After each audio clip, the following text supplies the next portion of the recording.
السلام عليكم ورحمة الله وبركاته. أهلا وسهلا فيكم في قناتي مذاقات جديدة. أتمنى تستمتعوا بمشاهدة الفيديو للآخر. وصفتنا اليوم حنعمل المسخن في الكيس الحراري، وكمان حنعمله بخبز الصاج مش بخبز الطابون. وصفة كتير سهلة وسريعة، وبنفس الوقت حيكون عنا الدجاج في الكيس الحراري مستوي كتير، وحيكون كأنه مشوي شوي مش مسلوق. معروف عنا المسخن بيحتاج كمية كبيرة من البصل. عندي هان 5 حبات من البصل، بكون حجمهم كبير. بقطعهم بهاي الطريقة وبقطعهم إلى شرائح، بكون حجم الشرائح وسط، مش رفيعة كتير ولا بتكون تخينة. قطعت كل كمية البصل الموجودة عنا بهذا الشكل. أتمنى لو كنتوا أول مرة بتشاهدوا قناتي إنكم تشتركوا في القناة وتفعلوا زر الجرس عشان يصل إلكم كل وصفة جديدة أنا بعملها. وما تنسوا كمان اللايك على الفيديو فضلا وليس أمرا، وشكرا إلكم وشكرا لدعمكم لقناتي. وعنا هان دجاجة ونص بنكون مغسلينها بالليمون وبالطحين ومنظفينها ومقطعينها بهذا الشكل. بضيف عليها البصل اللي قطعناه قبل هيك،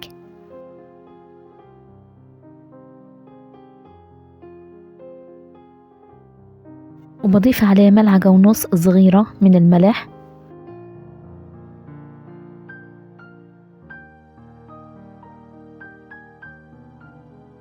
وملعقة كبيرة من البهار المشكل،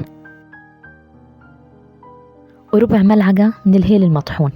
ما بكتر عليها بهارات لأن الأكلة هاي ما بدي تكون البهارات كتير ظاهرة فيها. بحرك جميع المكونات منيح مع بعض، وبضيف عليها ربع كاسة من زيت الزيتون،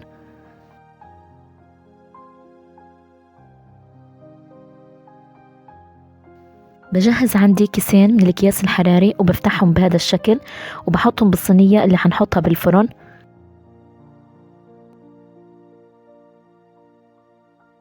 بعد هيك في كل كيس بضيف قطع من الدجاج، وبضيف كمان البصل عليها، وزيت الزيتون اللي باقي عنا والبهار كمان بضيفه وبحطه في الكيس.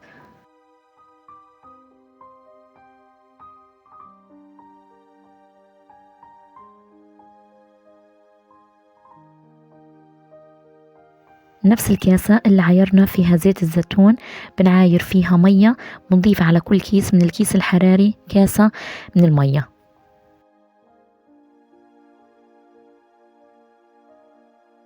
بعد هيك بلف الأكياس بهاي الطريقة وبسكرهم بالحدايد اللي بكون موجودين عنا مع الأكياس.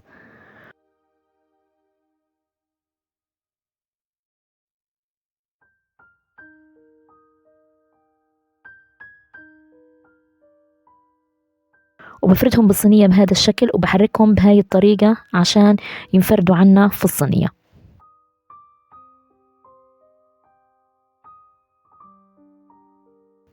بعد هيك بحطهم بالفرن على درجة حرارة متوسطة لمدة ساعة. أصبح عنا الدجاج جاهز. طبعا ما بكون كله محمر. بفتحه بالسكينة بهذا الشكل وبرفع أكياس الحراري الموجودين عنا بالصينية،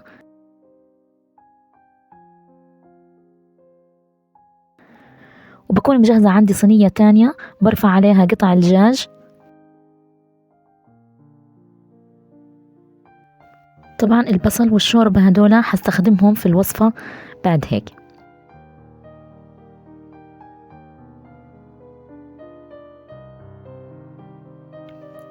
أنا كنت فاردة 3 رغفان، وهذا الرغيف الرابع اللي قبل الأخير بحط عليه كمية من الشوربة، ما بكتر شوربة، وبعدين بضيف عليه شوية من البصل،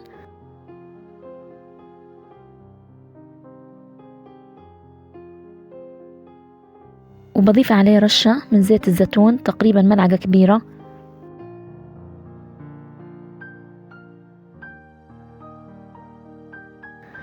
وبرش عليه رشة سماق،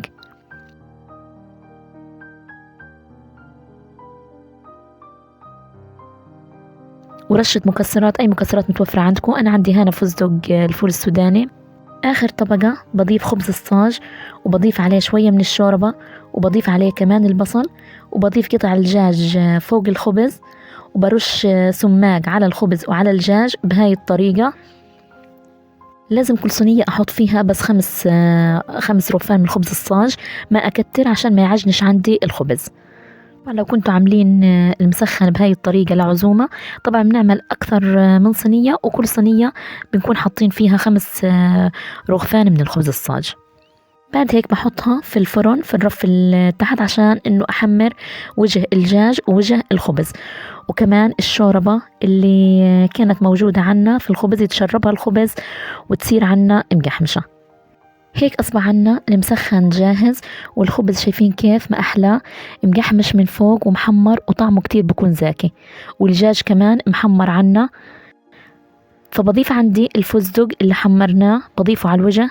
انا ما ضفته قبل ما احطه بالفرن لانه الفستق عندي محمر، فلو ضفته وحطيته في الفرن فحيتحمر بزيادة وحيصير شكله مش حلو.